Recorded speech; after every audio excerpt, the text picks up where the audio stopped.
Hello and welcome to the Planner Pals podcast, a podcast hosted by two true Planner Pals. My name is Mark and I go by Mark Your Pages. And I'm Jess, or Jashi Corinne, and in today's episode, we're going to be jumping into some of the stationery items we have recently acquired, for better or worse.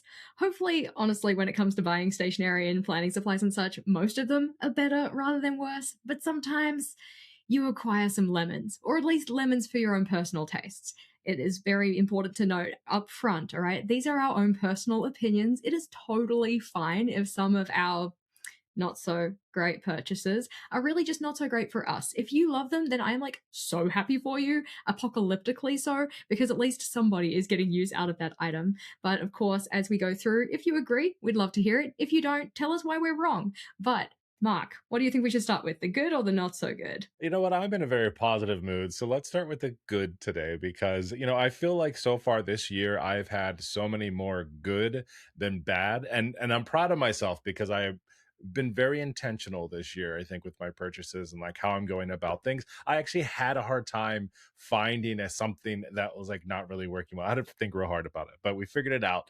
So, did you want to go first on your very first goodbye or good stationary items of this year? Do you want to go first on your goodbye? Yep, see ya. No, okay. I could agree though. Thinking of the list of the ones that were the worst purchases was actually kind of difficult, but starting with the positive, always good to start with the good news, right? Kind of. We'll just preload it with that. I think that one of the standouts for me this year, in particular, as I've been trying to kind of change my planning style a little bit, go from a kind of set style of decoration into something that felt a little more chill and a little more minimal. The ones that I've been really leading into with that are these monthly sticker packs from Hubman and Chub Girl. I have, first of all, they're so cute. I know that obviously they're not really like your style, and for a while they weren't really mine, but with the new changes that I've been doing in my planner to try and make this simplification of the structure a little and kind of lean into more of line work rather than doodly decoration or anything, well, I mean, technically speaking, it is doodly decoration, they're just not my doodles, which makes the actual setup process so much easier. And I think that the nice part about their monthly sticker packs in particular is that because they're a bunch of just little bits and pieces kind of stickers, they can fit into corners really nicely. They don't get in the way of the functional space for me. You don't have to go into planning your layouts with this kind of, thing in the back of your head saying, make sure that you leave room for your decoration. They're the kind of stickers that you really can just tuck into corners, and it just adds a little bit of visual interest without being completely overwhelming. And I think that it has not only sped up my planning process, it has just made it like a very easy default for me. I've been using them for every month for the last 3, 4 ish months now. And that has just made everything very, very simple. I also love that because they're all drawn by the same person, the artistry style, or like the actual kind of styling of the stickers, is very consistent. So you kind of get really nicely inbuilt cohesivity, even if you want to use multiple packs or stickers from multiple sets. But I'm a fan of matchy matchy, so I usually just stick to the one set for a month. I like it when the color palette is all very cohesive as well. Yeah, that is something I did look into those because I've been hearing about them more and more over the probably the past year or two. And I love the name. It cracks me up, but I always say it wrong because I'm always like, oh, Hub Bub and Chubby Girl, and that's not the name of the company at all. Distinctly not. But I've seen other people do the same thing. Hubman and Chub Girl. And I think that this is like they're a couple, and I think they're based in Canada. And over the years they've introduced new members to the family, had their small people or whatnot. And it's very cute that they have their own little avatars that have been drawn by Chub Girl. She draws all the stickers. And I think that because she is in charge of drawing all the stickers, it does mean you get that cohesivity that I kind of mentioned, which they have a very distinct vibe, a very distinct aesthetic. It's like, it either is for you or it isn't kind of a thing. And I just think that that can be a really nice way to bring a kind of almost overarching theme to your setups without having to try too hard. Yeah, no, I completely agree with you. That's the one thing I can definitely say when you find those sticker makers out there that draw things themselves. First of all, amazing artistry. Even if it is something so simple, it's one of those things that like I don't feel comfortable doing. So for your exact same reason, it's like, oh, this is perfect for me. And you said that it's a monthly subscription that you're doing for this? Yeah, so I think that you can get it as a monthly subscription. I'm getting what's called the monthly sticker packs or sticker sets, I think. And the nice part about it is that you can pick which month you want the sticker set for. So it's not like, oh, if you want a pumpkin theme, it has to be for October. Because, living where I do, pumpkin weather is not October weather kind of a thing. So you can specifically say, like, okay, yeah, I want the pumpkin set or the one with all the little pumpkin decorations, but I want it for February if that's like more your vibe. Or if you just like to go against the grain of where you're based, hey, sure, it's pumpkin weather in October, but I want to do like petunias. I don't even know if that's a thing they have.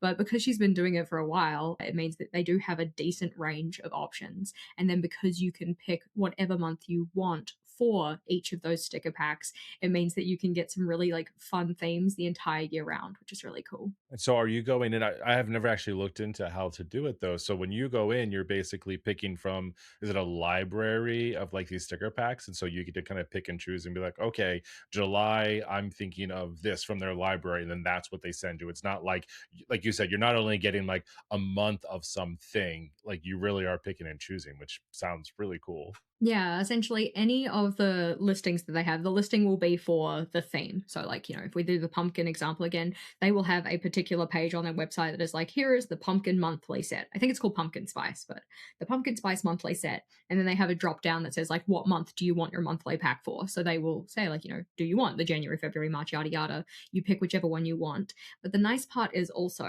and in particular for my planning, because I don't do monthly planning, the only sticker page that is actually super, super coded to a particular month is the monthly title sticker set.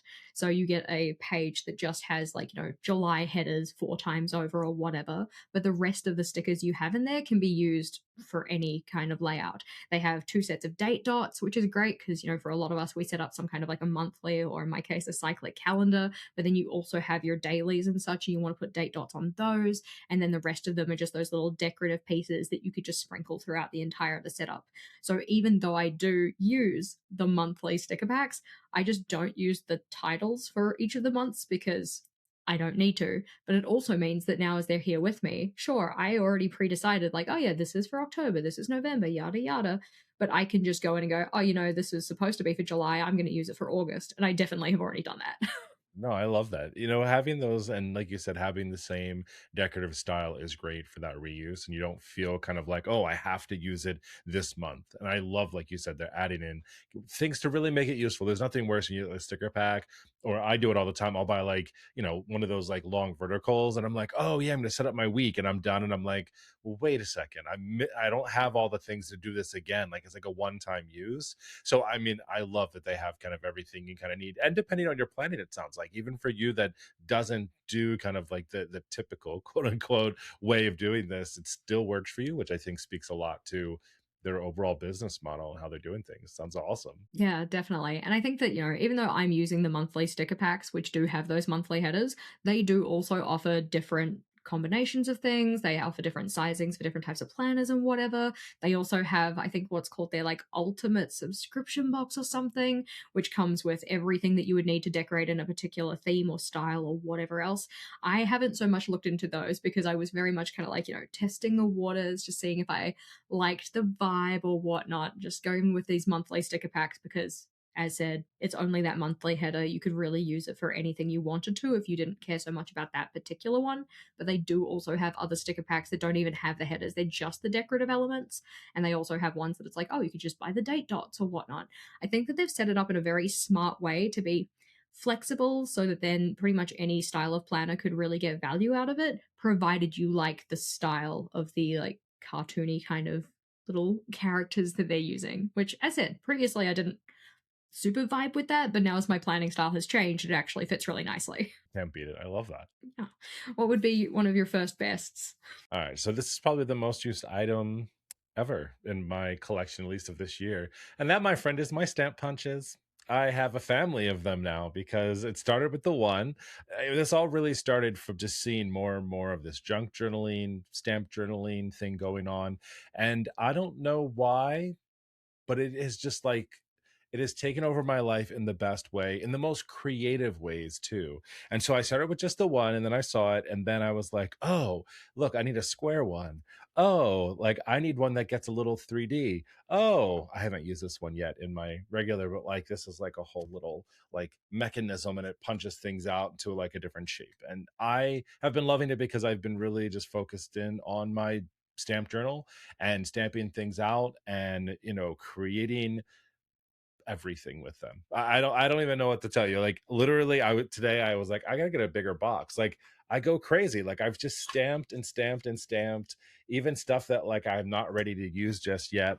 But it's also because I'm trying simultaneously not to hold on to a bunch of paper like as well. Like it's very hard with this little hobby because everything can be punched out. Like today I got a new fountain pen, and after I was done like doing my thing with it, I was like, oh, I could turn this box, I could do a stamp punch on this box. And then I was doing that, and then I had some extra pieces. Or when I was just doing the whole one for the Archer and Olive subscription box, like those envelopes and everything on that last sub box were beautiful. They were amazing. And I only needed them for like my one page, but I'm not getting rid of it, you know? So like it's really just kind of opened up myself up to just creativity. Recently I felt like I was kind of hitting a bit of that rut. We talked about that in previous episodes with my journal, like my bullet journal work, like writing task and all of that. And this is just like opened up some creativity inside of me that like feels really good, and I really enjoy it. And I think also because people also like that aesthetic, and they're like, wow, that looks so easy to do. And definitely like if I can do it, anybody can do it. And I love getting that feedback where people are like, oh, this looks really great, I need one of those, this looks like so much fun.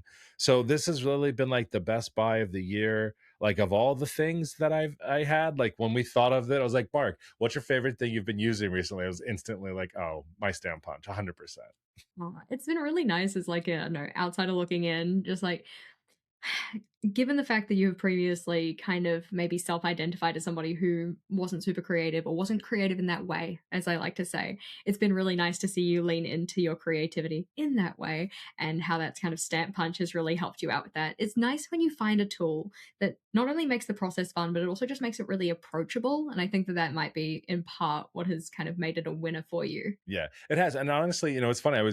I just constantly think back to the episode where we had Aaron Smith on, and that whole conversation was like, I'm not a creative planner. All of these different things. And it was like, yeah, but you know what? I'm not like doing a lot of that in my journal for work. Like that is just not a spot where like I feel like I want to do that. But in the next item that I've been doing, like the journal I've actually been using with like the stamp journal, and like this was going to be my other favorite thing, but I'm even doing like little tiny creative things in here. And when I'm doing this, I'm thinking about the conversation we had with Erin and like her like rule of three. And it has made me feel so much better about approaching this and doing this and just having fun. I mean, that's I think why it's been the best thing ever. And I've been very good about organizing it too, because I was putting a lot of these in like boxes, and I was like, no, Mark, you know how your brain works. It has to be out, it has to be displayed, and it like sits right behind me. So I'm like, oh, I want to do this. Turn, grab it, punch, punch, punch, punch, punch, punch, punch, punch, punch, put it right back where it needs to go, and I always know where it is. And it has just been awesome. So it seems kind of silly, but at the same time, like it's stationary. It's my most favorite thing I've had all year. I don't know if anything else is really going to beat it out, if I'm being honest. I'm a big believer in don't feel like you have to feel silly or have to apologize for the things that bring you joy. Like, obviously, grains of salt here. Like, calm down with your road rage if that's like your pastime, your hobby. But still, I think that for those things that kind of like, light us up and get us excited about things and whatnot, it pays not to overanalyze it too much. Obviously, we are overanalyzers. Otherwise, what would we even talk about on this podcast? But I think that your enthusiasm of the stamp punch has made me want to get a stamp punch. Like I have stamp punch FOMO. Is she going to do it? No, she does not need another thing, but she is dang tempted.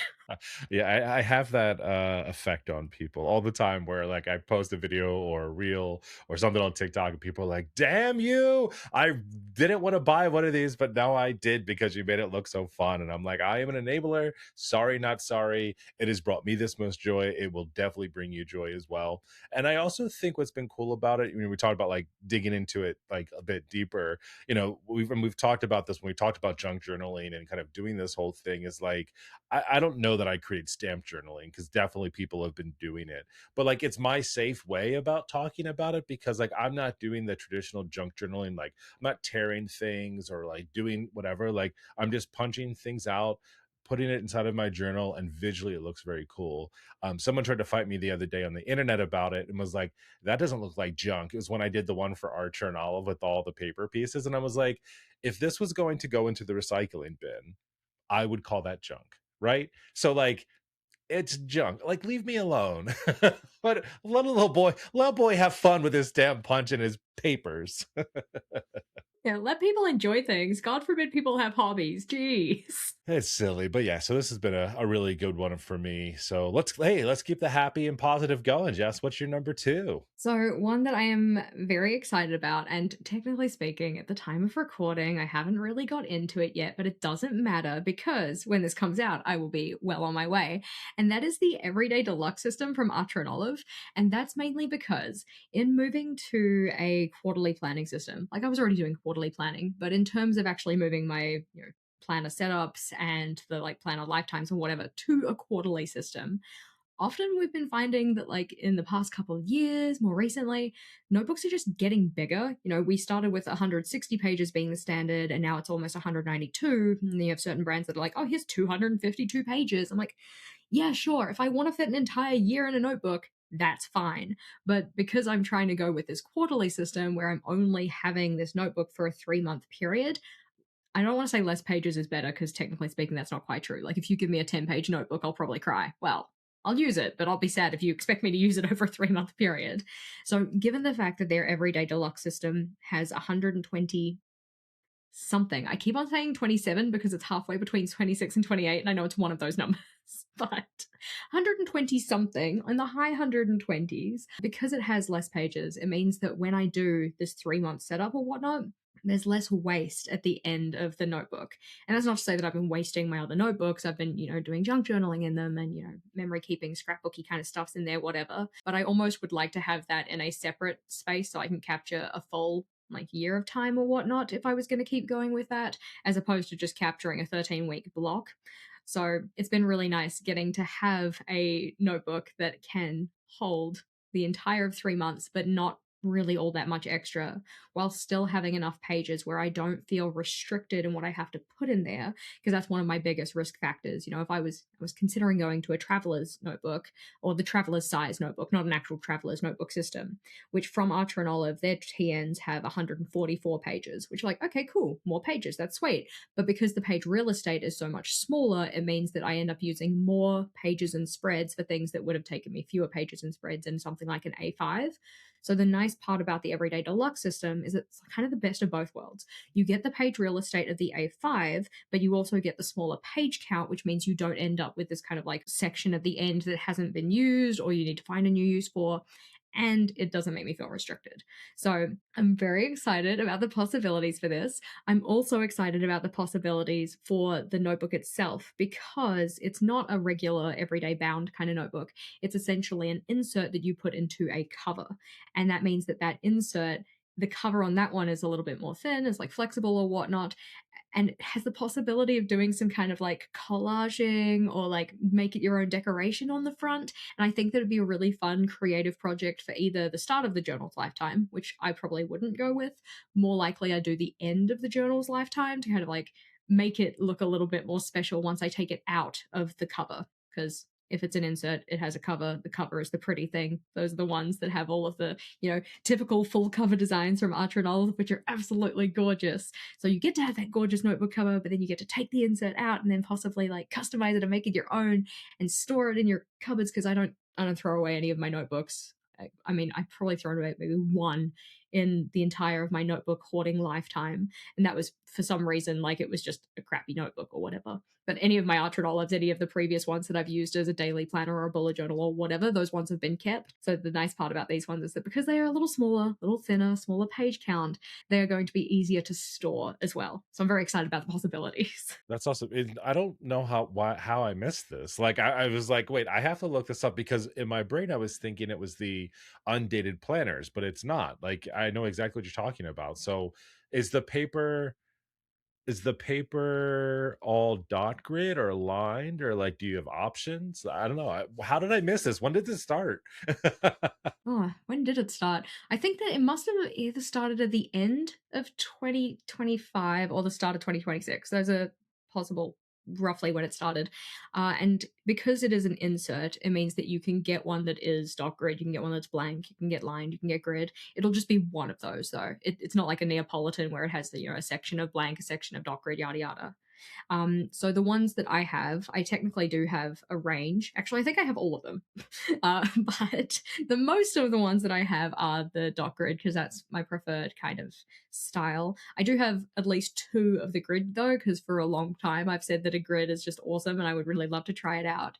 So I will get to that at some point, possibly. But the actual dimensions in the dot grid, they're exactly the same as the regular A5 from Ultra and Olive. So what you've got 26 boxes across or 13 centimeters and then 19 centimeters down or 38 boxes, exactly the same. The only difference is that it has sharp, aggressive corners as opposed to rounded ones, and that is the downside. You're just gonna be over here with like your little corner, just like clipping them out, rounding them out all through. Is it 176 pages? 126, 126, 128. You know, somebody should have done their research before this episode. Somebody should have looked it up, and that somebody is me. I'm just like really blown away. I don't know. I literally like had to look on the website because I was like, wait a second, I don't ever remember this being a thing. But when I'm looking at it now, I'm like, oh my gosh, like a lot of these designs from the notebooks are the covers of these things.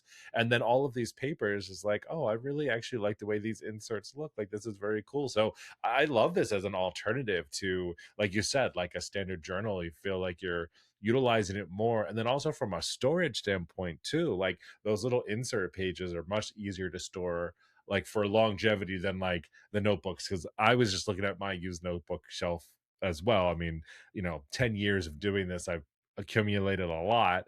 I was like, I'm gonna have to do something soon with these.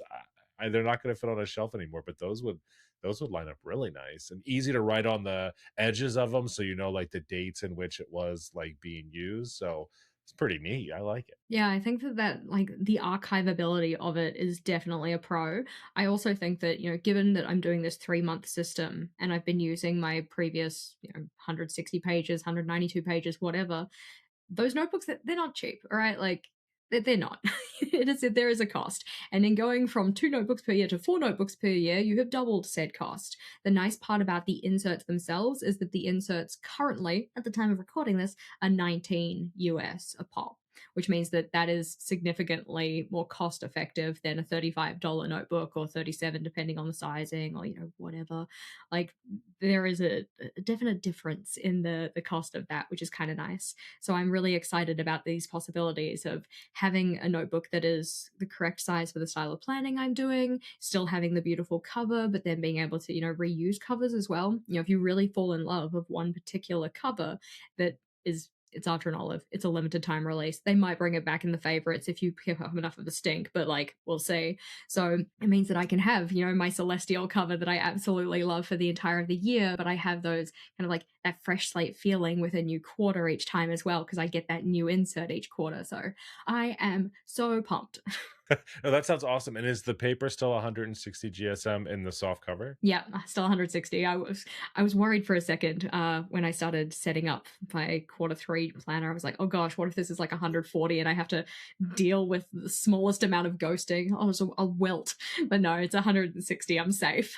That's awesome. I even like that. I was just looking at them now. Again, how I missed this, I do not know. Like, I feel like I know about all the things Archer and Olive, but even the cover design is really cool with like being able to distinguish like what is a blank versus dock written lined. The little minimalistic kind of gold foil icons on those are really neat. They really do think of everything over there. Definitely. They are good at what they do, and I am like bought in hook, line, and sinker, I swear. But Mark, what would be your not second best, your other best, though technically second best, because your first best was definitely your first best. I mean, it definitely was my first one. Well, this one's been a hard one. So it's kind of the direction I'm going with like my next planner. It is the Montana Trifold from Jenny Bick. I was in their store earlier this year for the first time. I was down in like DC, and they're like right down in like the main area over there. And I went in and I'm like talking to people and I'm checking out the store and everything.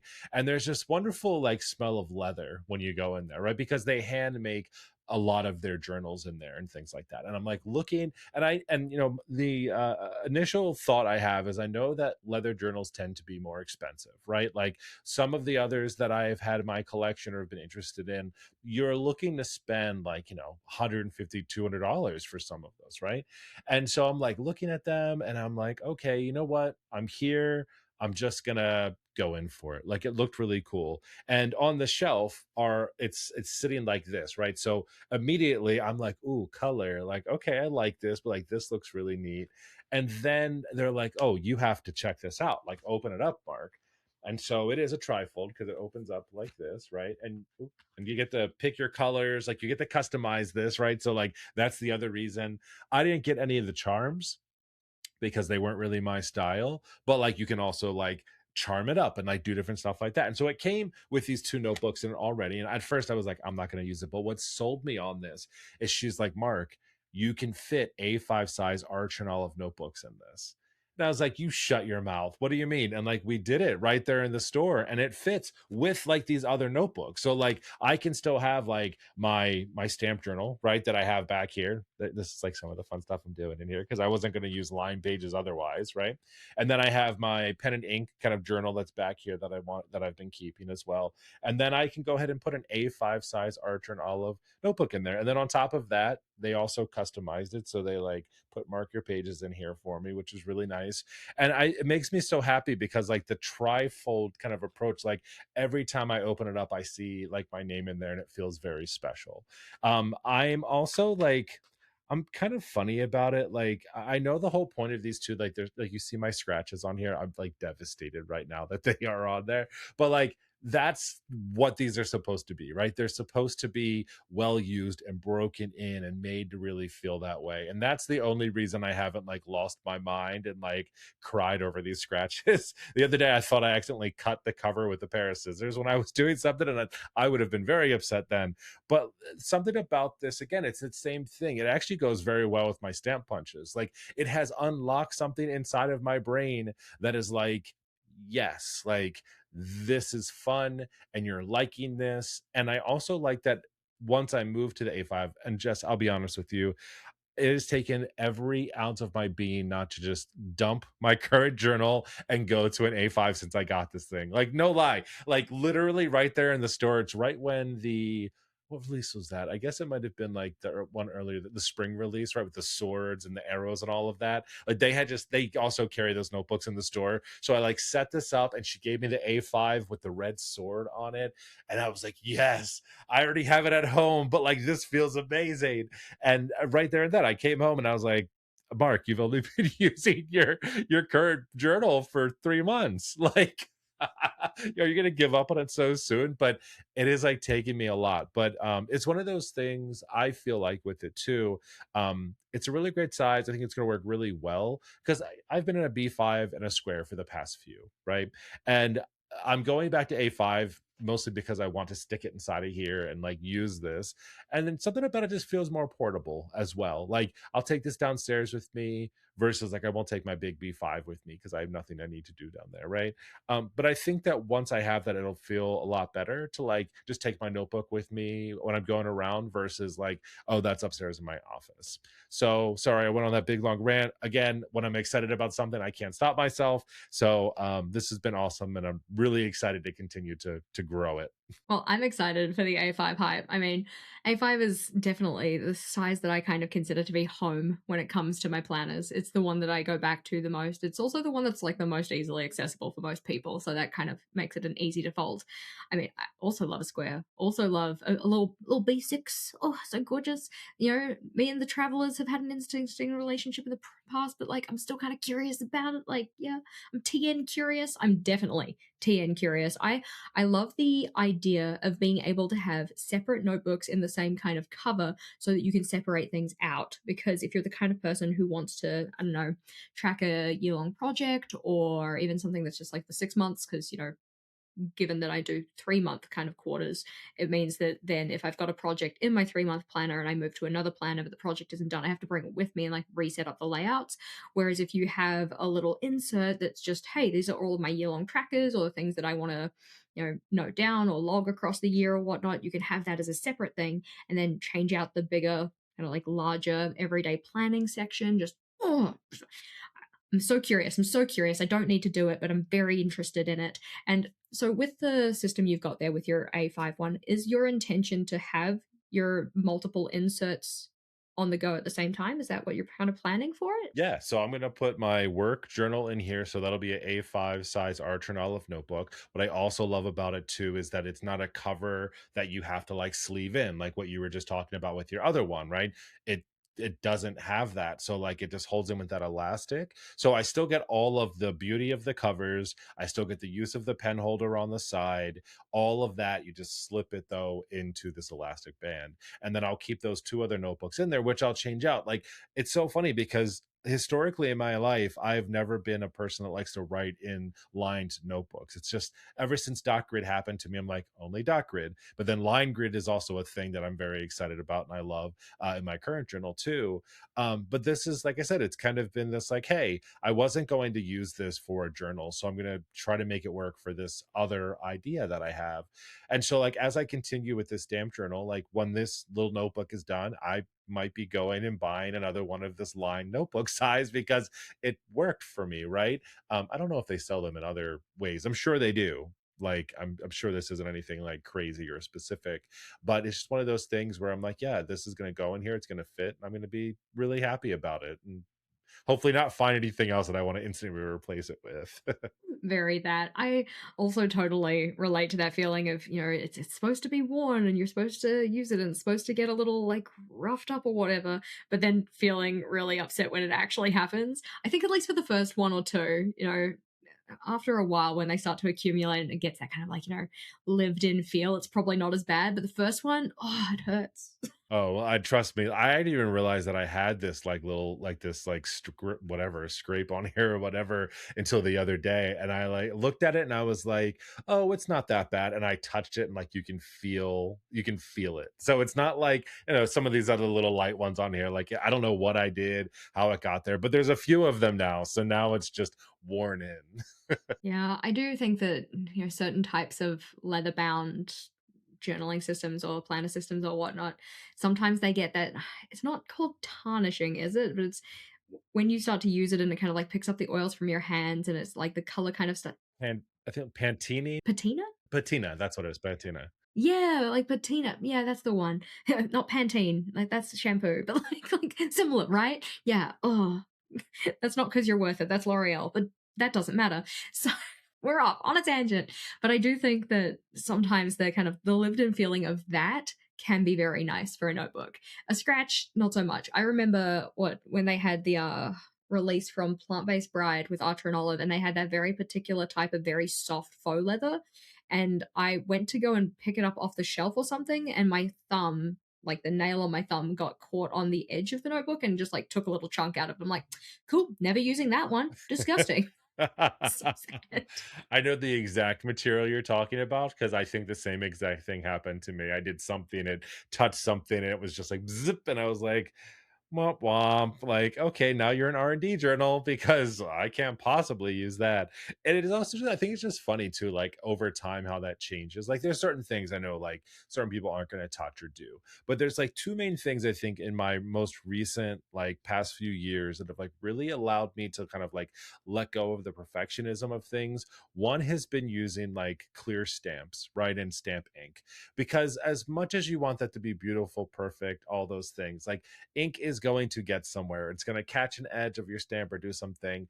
And I'm not a person to be like, start over now. Like, that's not me. So that's one where you had to accept it and just be like, yep, that's it now. And then the other part really has been like this, like creative journaling part, or like the stamp journaling and all of this, because in the heart of hearts, like I really wanted to all look straight and perfect and awesome and perfect edges and all those things, but I'm dealing with, line journals and I'm not really using the right way. Let's be honest. So like lines aren't lining up. I'm dealing with glue and like this perfect little tool that gets glue on it with my hands and then things touch each other. And I usually it would be like the major ick and like I couldn't do it. But now I'm just like accepting the fact that it's there, or like being a little bit smarter about my space as I'm doing it, because I will collect things and glue and paper and all this stuff together. The other day I almost spilled a whole bottle of ink because I was feeling overwhelmed by my space and I tried to like move something around it. I don't know what I was doing, Jess, but I've just been like, wait, stop. Let's reset. Let's get rid of this chaos and like let's let this be okay. but like allowing myself to do that for whatever reason has made me okay with some of this stuff. Again, bothers me, but like not the end of the world. Well, thinking about your ink almost fiasco, I was at my friend's place yesterday trying to eat something, but at the same time took a sip of a drink. And she went to ask for a question. I went to respond, but I thought, oh yeah, I've got food in my mouth, like it's fine. But I forgot that there was also liquid in my mouth, and I just spat on the table right next to my laptop.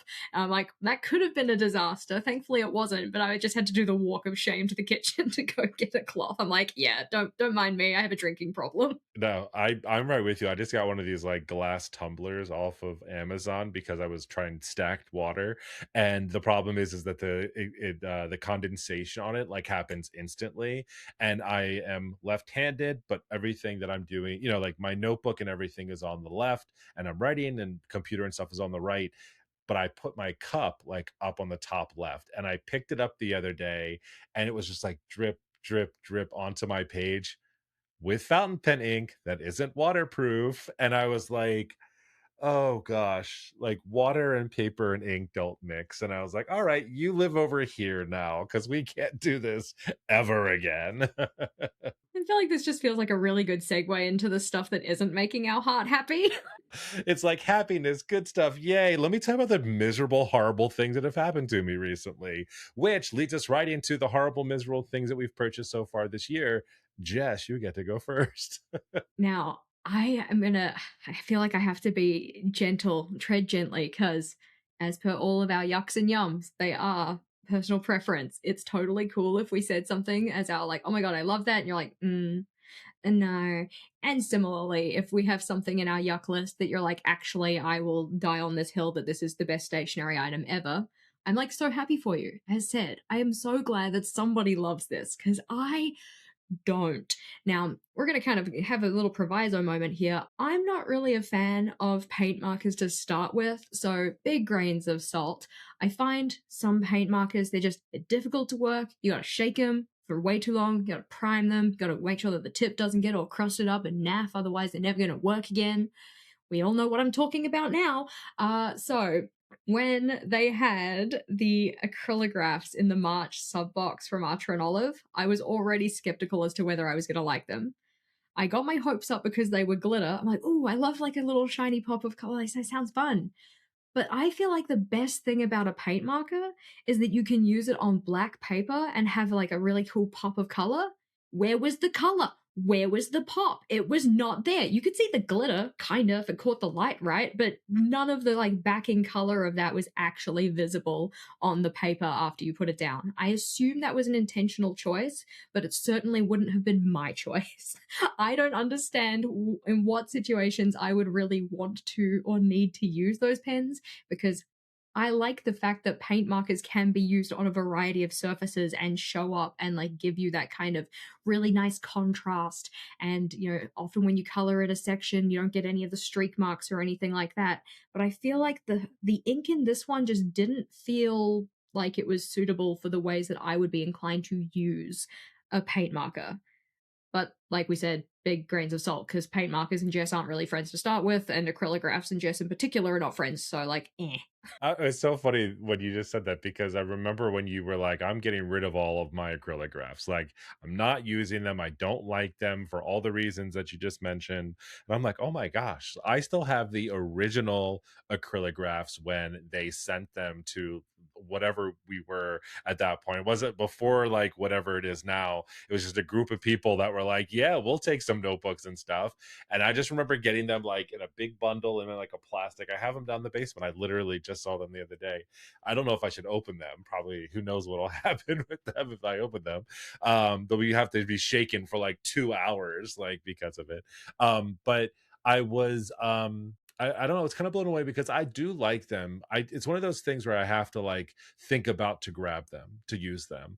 And there's actually a very funny story about those specifically because I had just opened them up and I had them sitting out. And a few weeks ago, I had done something. I was like, oh, I want to color in this banner that I did. And I grabbed some acrylographs, did not realize I grabbed those and I was not expecting the glitter. And I put down my first few little deals and I was like, ah, crap, this is glitter. Like I wasn't, not that I don't mind it. I actually have, I really like the metallic ones that they've done in the past. I don't know if metallic and glitter are the same thing. They kind of feel the same way, but they're not. But like I was just like, I don't mind them, but like I didn't want them for this situation. I was very much looking for the opaque color, like I really wanted that. And I was like, well, now I just have to kind of go with it, like, and I was like, okay, these go in a special spot now.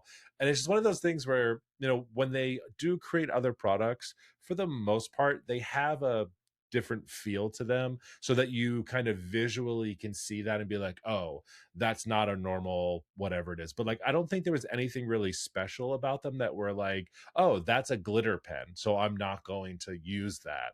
I think there was like the slightest amount of glitter on the what's it, pen clip? Because that's where the color of the pen is kind of shown. It had this like very, very slight glitter to it. So if you're paying attention, yeah, but if you're just picking it up like you were, yeah, you wouldn't notice. No paying attention happening over here. I just got the fine liners from them. And one of my favorite parts of the fine liner is actually the detail it shows you the line with on the pen. And I was like, they're so genius. Like that's such a good idea. I'm sure other pens probably do it too, but like I noticed them here. Like, yeah, those need to be a little bit more, hey, this is glitter, not what it is. But I feel you. Yeah, I hear you on that one. Yeah, and that's it. Like paint markers aren't really my thing to start with, but I also know that the paint markers that I do vibe with more so are the ones that have a brush tip anyway. So these they already was kind of setting out to not make me happy. So, like that was kind of a thing. Like it's not their fault. It's just my preferences. But yeah, I prefer a paint marker that does have a brush. I prefer a paint marker you don't have to shake. I prefer a paint marker that is just you pick up and use it. You don't have to prime it or anything like that. So I think that it was just the added level of disappointment when it was, oh, hey, it's a paint marker you can't even use in the way that you just specifically like to use paint markers.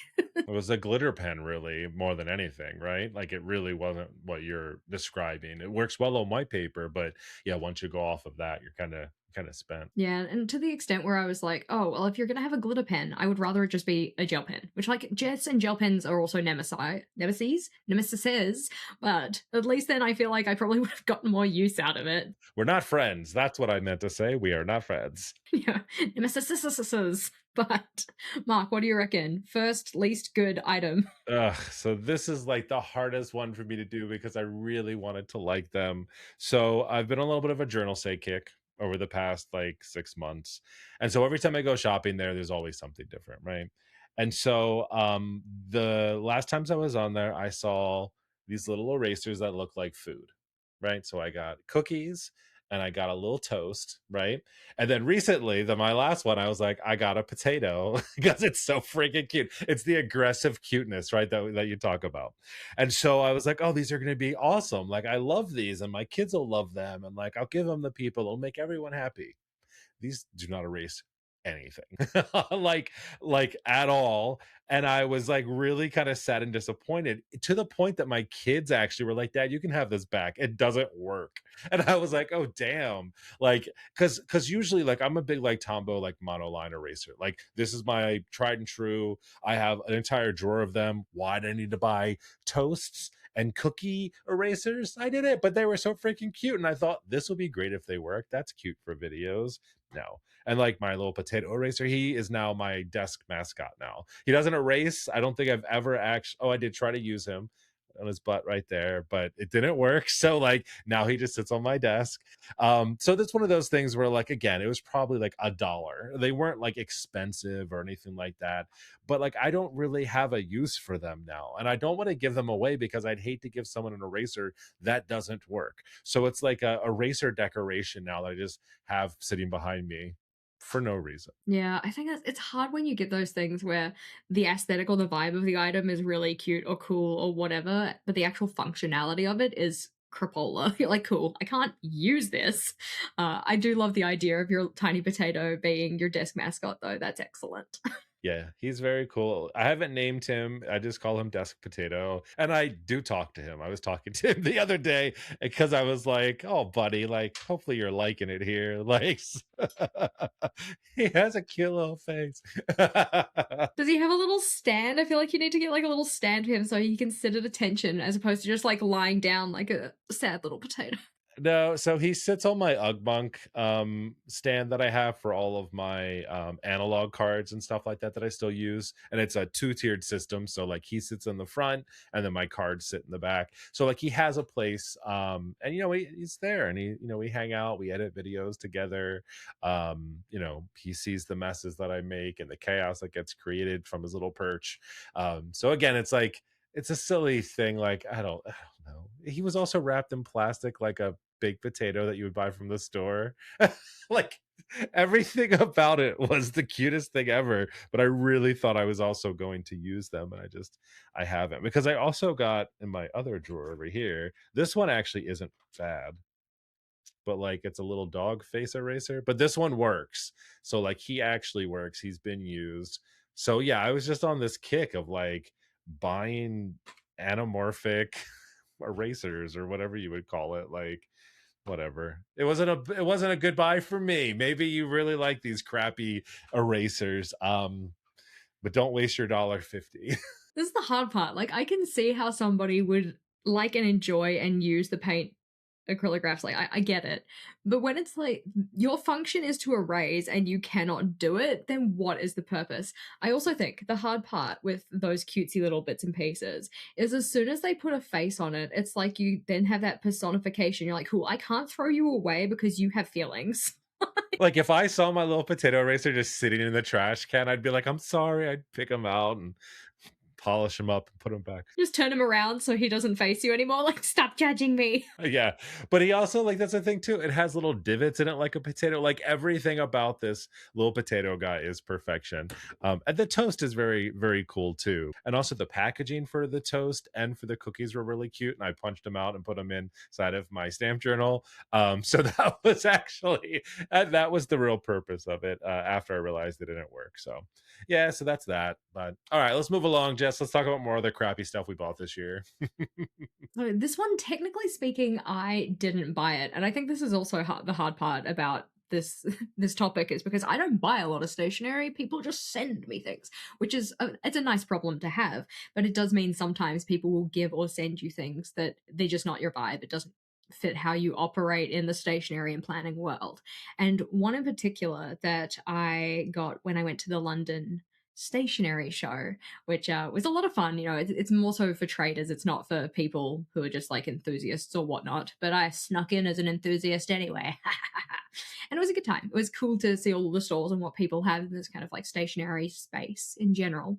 But one of the stalls was giving out packs of pens, which was a really nice pen pack actually. And this is how they get you. So it had this little, no, fabric canvas kind of holder with the little slots for each of the pens, like a kind of tube for each of the pens. And there was a pen in each of the tubes as a kind of like sampling of the range that they offer, because given that this is a trade show, they're trying to get deals with people to be stockists and wholesalers and all of that kind of thing. So they're like, okay, cool, yeah, here's like our range, here's one of each of them so that you can try them out. And they were really nice pens. In a sense, they're just like, they felt fancy and they felt elevated and they felt very nice and refined and but then they're just ballpoint pens. Like, they're not that special. It's not that deep. Like, I would much rather just get my Papermate Ink Joy, which writes consistently good with nice black ink that I enjoy using and is less than half the cost of those pens. I don't see the point of a pen that feels fancy but doesn't write any better than a regular Bic. Yeah, that's definitely difficult. I see that a lot. Like, Go Wild is a spot where people like have these like diamond pens and glitter and little like fake diamonds and a thing, and then you write with it. And I'm just like, not for me personally. Like, just throw it out there. I know people like the glitter and all of that, but like that's when you're buying the pen for like the glitteriness of it all and not for the actual writing experience. Like, I've had bank pens that I've accidentally taken before, like that have written better than some of those. Definitely. And I think that's the thing.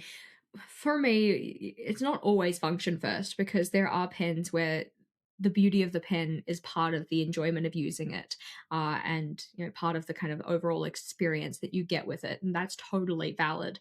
But it's when that doesn't actually make up for the fact that the pen writes like crap. And that's not to say that these pens wrote particularly badly. It's just that given the aesthetic of the outside of the pen, the vibe, you just expected better and you didn't get it. Yeah, it's ugh, that's unfortunate. I mean, it's a good thing that you didn't buy it because it's always a pain when you're like, "Ooh, this looks cool." I don't know. Have you seen online? Maybe it's just TikTok. I see it a lot recently, but there's now people who have like these AI videos with these pens that like glide and just look amazing. The first time I saw it, I totally was suckered in. I almost bought it, and then I was like, "That's writing like almost too nice." And then I like looked in the comments, and it was like, "Oh my gosh, I almost bought these. This isn't real." Like these pens don't actually exist. This is AI. This is a scam. But like they looked so cool. And I was just like, you know what? It's getting bad when people are trying to scam us with really nice writing pens now on the internet. Like we've gone too far. AI has gone too far.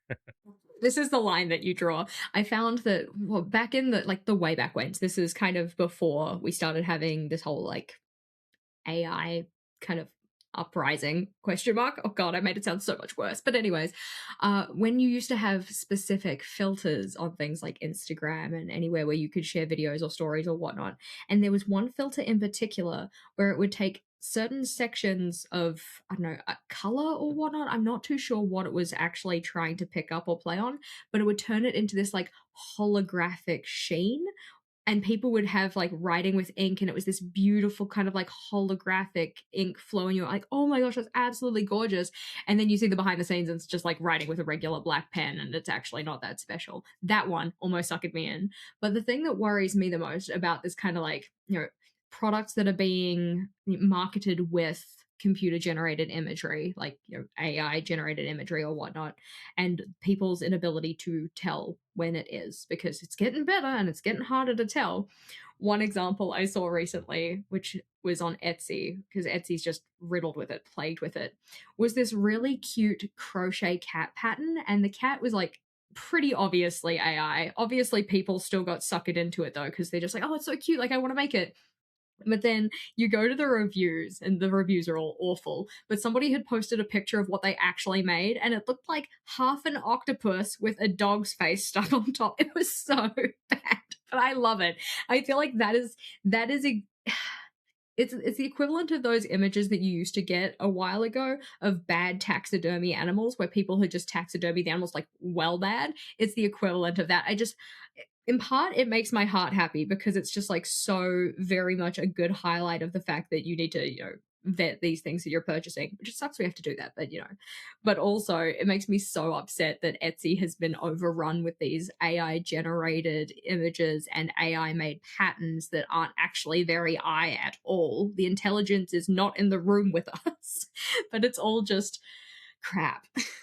Yeah, it's hard because there's like parts of it for me, like when I used previous job I worked at, there was a group of artists that used to do the 3D rendering. It was power tools, so like it's not exactly the same here, but like before they would actually make the thing, they would create the 3D rendering of it that looked almost real. It was actually incredible, right?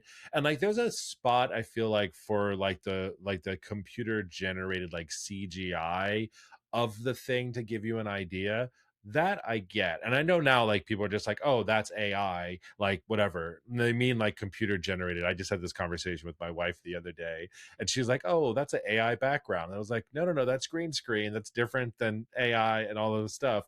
But like what we're talking about here though is where you're literally like, "Hey, I want you to create this graphic and this thing and do blah blah blah." So it's not like someone's actually using a pen like you said in that one. I remember exactly what you're talking about when you said it.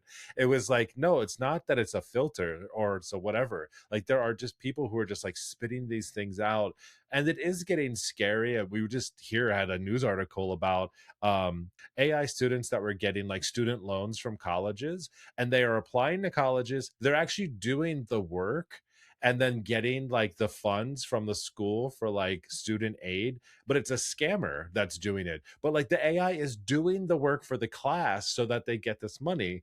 And I'm just like, it's getting really scary. We're talking about like sentient design and sentient AI and things like that now. And I was at work yesterday and we got on this topic, and somebody was like, when I get really frustrated at like Chat GPT, like I'll yell at it and I'll be like, you're not doing this right. You need to do better. All of this. And the one girl was like, I think you should stop because like this whole idea of this sentient design now is coming in, and like what if it remembers that you were yelling at it and like belittling it like while you were trying to get it to do something. And I'm like, this is some Terminator crap right now. Like, I don't want to do this. I want to join the anti AI movement and like do what we do, go back to paper and pen some days, because like it gets to be a lot. And so yeah, when it's easily scamming you or doing things like that, I that is what bothers me about it. It's like using technology or things that could be used for good, but using it to fool or scam people, and that's like a such a turn off for me. Yeah, I think that we maybe haven't seen it as much in the stationery space, maybe, but then again, you're coming from, a person who doesn't buy a lot of stationery, so question mark. But, obviously the example I gave was crochet patterns, because you essentially are getting a set of instructions which you can get, large language models to spit out. Doesn't mean it makes sense. Doesn't mean you're going to get the little crochet cat you want. You're going to get that weird half octopus dog looking thing or something. But I wonder, with products that are coming out, and you obviously we've always had dupes of things and whatnot. Are people going to start using these like completely from a word prompt made images to try and market these products that are nothing like that product, do not work like the way they're shown in the marketing materials and all of those kind of things? It's very much like a buyer beware, but it sucks that you have to beware quite as much as it seems we're going to have to. Yeah, you definitely have to double check like everything now, even videos and stuff that I'm sharing. Like there was one the other day, this is kind of dark, whatever else, but it popped back up. It was like this video of a woman, I think in Brazil, that was going bungee jumping. And they said that they forgot to attach the bungee to her and they threw her off the cliff, and they had a video. And then again, it was like on the news, everyone's talking about it, and then something popped up the other day and was like, that was an AI generated image, here's the actual real one. And I'm like, wait a second, like well, what's not real now? Like, was the original video not real, or am I watching something that's telling me now that that was AI, but the thing that you're creating now is actually the AI, and this horrible thing did happen, but now I'm and you don't know what to believe anymore, and it is getting that scary. And it's like, yeah, yes, we're talking about like stationery right now. I know this is a little bit of like a side tangent, but I think it just goes to show you like, are we going to get to the point, like you said, where you can't even go on Etsy, which is supposed to be a place where creators are sharing what they're doing, because you don't know if you're actually going to get what you thought you were going? Is that person even real? Like that's selling this crocheted cat taxidermy pattern, like we don't know. That's not great, because if you're a sucker like me who's always buying new stuff every second of the day, like I'm prime, someone's gonna own me before I know it. Definitely. So obviously the takeaway is that the worst product of the year is AI, whether it's stationarily related or otherwise. Yes. But Mark, what would be your second worst, your other worst actual stationary item? This was so hard for me because, like I said, I've been doing a really good job not buying extra just because, right? Forget about the potato eraser and the cookie and and the toast eraser, okay? So this is actually kind of this idea. When you said dupe, it actually is, well, it fit in perfectly. So I'll start this with saying, when I started getting into stamping, right? Aaron Smith actually told me about this wonderful crafter's companion, right? Which is like this little clean your stamp system. It has been amazing, game changer, love everything about it, right? So again, let me just say this, 99% of the things that I have bought off of Journal Say have been good. The papers, like stickers, PET tapes, all of that. I saw the knockoff version of this on there, and I thought, oh, this would be great, because if you don't want to buy this, because this one was pretty expensive for like what it is, maybe you would like this. No, this is not great. and I'm sad that I accidentally bought two because I thought I bought a big one and a small one, but I got two small ones. Um, it doesn't really work as well as the Crafter's Companion does. The size is not great, like as well, right? Because you need the size to kind of clean it off as well, and everything about it, like. The solution I use for my good one is fantastic from Ranger, right? The one they sent me, I'm pretty sure it's like Windex and some water. Like it's I don't even know, like not the same at all. And so it was one of those things where I was like, I should have known better. When like you have a good thing and you know that it works well, and then you go to try to find like the cheaper version of it, expecting it to be as good, and it's not. And like it's one of those things now where like I have these things and I just don't grab for them anymore. And sometimes I do because I'm like, well, I freaking bought it, so use it. But like I use it once and I'm like, oh no, like this is horrible. Whereas like my Crafter's Companion, I can use this for like a month straight and then clean it off. The piece inside comes out so you can replace it eventually if you need to. This one does not, so like there's a lot of like little things like that where I was like, I should have known better. And I get it, like aside from my cookie erasers and my potato erasers, like this is the only other thing really that I could think of that I bought this year that I'm just like not excited about. I have a ton of stuff from Journal Say that I'm very excited about. That's great. But these were like not the knockoff things to get. Like I don't think I would ever buy fountain pens from there. Not that I even think they have them. But like it's like the same thing when people told me to buy fountain pens off of like the Timu, and I did. They were the worst pieces of crap I've ever used. I just actually threw them in the trash because I was like, I think actually the last episode we did, I think I talked about those when we talked about things we hated. Like they were horrible, and people are like, "Oh no, I got the best pens off of there. I use them all the time. I don't need a $50 pen or a $200 pen." I'm like, "Yeah, but the $1.50, $5 pens I bought were hot garbage messes." So it's like lesson learned here, along with hating AI, like be smart about the things. Like it's kind of, I was just telling my kids about this the other day. Sometimes it is more cost effective to purchase the thing that's a little bit more expensive, that's going to last much longer, than have to buy like one of these every 3 months because it's not working the way that you want it to. So yeah, I don't know. It's hard because I wanted to find something better than this, and I feel bad that both of the things that I said I didn't like were from Journal Say, but I really like the other things that I'm getting from there. So it's like hit or miss. I feel like anything. The people who love Timu, awesome, they love it. I'm personally not a fan. Yeah. Yeah. I think I have the exact same stamp cleaner that you have, that little MIDI stamp pad. I think the fact that the mine is as pristine as it is just a testament to the fact that I don't stamp. And anytime I do, I don't think to go get it. I'm just like, oh, I'll use a baby wipe. Yeah, it's one of those things where like I love my other one, and it is. I will actually go out of my way to grab the other one because I'm just like I look at it, I'm like I should really use that like to get use out of it, and then I'm like it's not going to do what I want it to do, so like I don't need it, but I don't want to throw it in the trash because that feels even more wasteful than like not using it. Yeah, no, I understand that feeling. It's really, this is one of the things that would always irk me about places like Stationery Pal used to do it a lot. And I don't think that when I used to get things from Journal Say, I don't think I ever really got it from them. But when they'd have those kind of like filler items that they would put in as well, like, oh yeah, like, try out this and that and whatever else. One time they sent me, it was like a pencil that was just full graphite that was in the shape of a fish. I'm like, why do I need a full graphite fish pen? I don't get it. They would always put in these little like knick-knacky little bear toy things, and these little beanies that I assume were for the bear, but it didn't fit on the bear's head, and the bear was always like squashed. It was like, no offense, it was deformity bear, and it was just I don't know. It was a bit morbid. It was Etsy AI bear.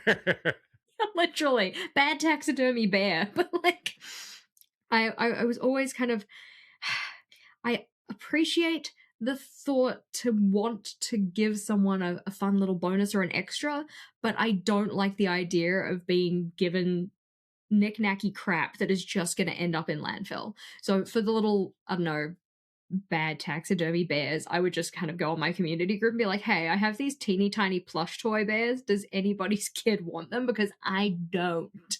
The same with anything. Does anybody want my weird full graphite fish pencil? Because I don't. It reminds me of the Archer and Olive boxes in the past. Remember the one that came with like the little tiny wicker basket, and people are like, "And what the hell do I do with this thing?" Like it's those like insert things, like you said, where sometimes you get that, and like I understand it's like a theme and a thing and whatever else, but you really have to find like a use for it. I've been meeting my little thumb book holder from that last subscription box. I actually have it marked out because I want to turn it into a pen holder, but I have to cut it right, to make it flat and sand it down. That's why I haven't done it though. But like this is just sitting in my thing. I was joking with everyone. It's like a pasta measure to use it for that, right? But like it's this kind of stuff where like I I don't need it. I don't want it. I don't need it. And I definitely think little stuffed animals when you're buying stationery doesn't make sense. Like send me, even though you don't like your fish graphite pen, send me that instead of a stuffed animal in my stationery order. No, definitely. It is nicer when the bonus items at least fit the general vibe. If I went and bought a whole bunch of pens, maybe like throw in an extra pen from a different brand so I could like try it out or something. Or, if I've bought a bunch of eclectic stationery items, could you throw in like a little like pencil pouch or something? There are better things to put in that would be more useful and kind of it's one of those things where while we can appreciate that they wanted to do a nice thing, they have just given you homework because it's like, cool, now I need to find somewhere to put this in my house if I don't want to get rid of it. It's just like another thing to add to my inventory and another thing that comes with like those kind of tasks. Or I have the task of rehoming it, or I have to deal with the guilt of just chucking it in the trash. Some people can do that without their guilt. I'm like so happy for those people because I cannot. I'm like, this needs to go somewhere where it can fulfill its destiny. The fish graphite pencil needs to go and be used, but just not by me. I know.